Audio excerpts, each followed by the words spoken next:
اللہ تعالیٰ فرماتے ہیں کہ اللہ تعالیٰ امت محمد کو اس مہینے کے آخری مہینے میں، اس مہینے کے آخری دن میں، یعنی جس دن عید کا دن ہوتا ہے، اس رات میں اللہ تعالیٰ سب کو بخش دیتا ہے۔ شرط یہ ہے کہ اگر وہ اللہ تعالیٰ کے حکم کے مطابق اس مہینے کے پر عمل کیا ہے، اللہ کے لیے روزہ رکھا ہے،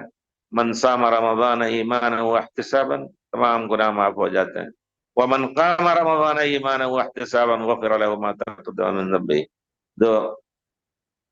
قیام کرے گا، اور قیام وہی جو پیارے رسول صلی اللہ علیہ وسلم ادا فرماتے تھے رات میں، وہی تہجد دو رات کے آخر میں پڑھتے تھے۔ آپ نے 3 دن پہلی رات کے پہلے حصے میں پڑھایا، پھر صحابہ اکٹھا ہوئے، انہوں نے دروازے آپ کا دروازہ ٹھونکا، آپ کو شعور دلایا کہ پیارے رسول ہم لوگ قیام اللیل کے لیے اکٹھا ہیں۔ پیارے رسول نہیں نکلے،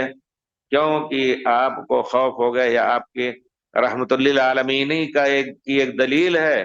کہ آپ نے کہا کہ خشیت ان تفرض علیکم، مجھے ڈر لگا کہ یہ قیام اللیل تمہارے اوپر فرض نہ کر دیا جائے، اس وجہ سے میں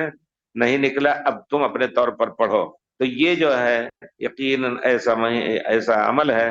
کہ اس سے گناہ آگے پیچھے کے معاف ہو جائیں گے۔